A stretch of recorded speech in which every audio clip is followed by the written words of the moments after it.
Hello mga beshi, magluluto po tayo ng seafood scojun my version. Ayan po yung ating mga sangkap. Meron po tayong 2 bottle po ng chili paste na galing kay Kit Andre Manalak. Meron po tayong 4 na butter. Meron po tayong 3 pack po ng 50 grams po ng paprika. At saka po meron po tayong 1 bottle po ng ating cojun. Ayan po yung start ng pagluluto natin mga beshi. Naglagay po tayong 4 na butter. Nilagay na po natin yung ating tinadtad na bawang or garlic na kalahating kilo. And then, minekos-mekos po natin siya mga beshi. Tapos sinunod po natin nilagay yung ating kalahating kilong nahiwa din na white onion. And then naglagay po tayong maraming powdered na paminta. Puro tantiameter lang po yan mga beshi.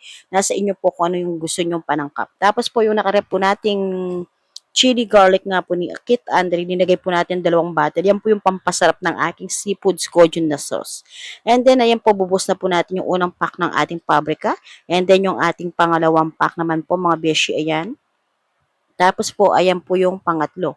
Bali, ang ginamit po natin paprikang pack po, bali 150 grams dahil 3 pack po siya. And then, yung mekos-mekos lang po natin mga beshi. Gagamit po tayong 1/2 kilo ng brown sugar. And then, isasama po natin mekos-mekos mga beshi ko. Ayan. Tapos po, maglalagay na po tayo ng cojun. Yung 1 bottle po ng cojun, hinati lang po natin yan mga beshi. Tapos, ayan mga beshi, linagay na po natin yung ating sariwang tahong, ayan. Minekos-mekos po natin. Kung saan po tayo gumawa ng sauce, doon po tayo maglalagay at magigisa ng ating mga seafoods, mga beshi.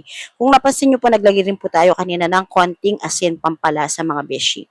Tapos, ayan mga beshi, mekos-mekos lang po siya. And then, sinunod na po natin yung ating alimasag, mga beshi. Ayan po, yung ating alimasag, 3 kilos po.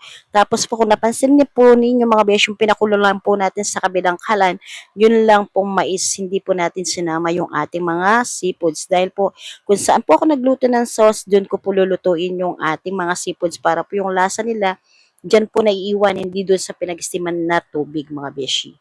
Para malasang malasa at masarap. Yan po yung sekreto ng aking masarap at malasang seafood scojun mga beshi. Kung nakita nyo po, dinagyan na po natin yung ating 1/2 kilong na squid.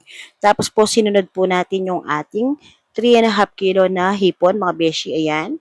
And then, mekos-mekos lang po siya ng maayos para maluto po.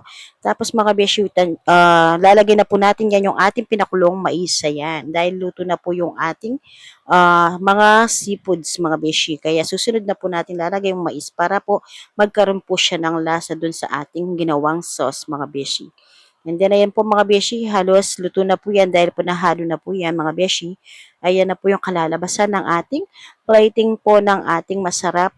Sinisigurado kong masarap sarili kong version ng seafood scojun mga beshi. Try nyo po yung mga ginawa kong recipe. Masarap po sigurado mga beshi. No Sprite, no tomato sauce, no oyster sauce. Yan lang po yung aking ginawang panimpla. Pero sobrang sarap po niya mga beshi. Malasang malasa mga beshi ko. Ayan na po mga beshi ko yung aking masarap na seafood scojun.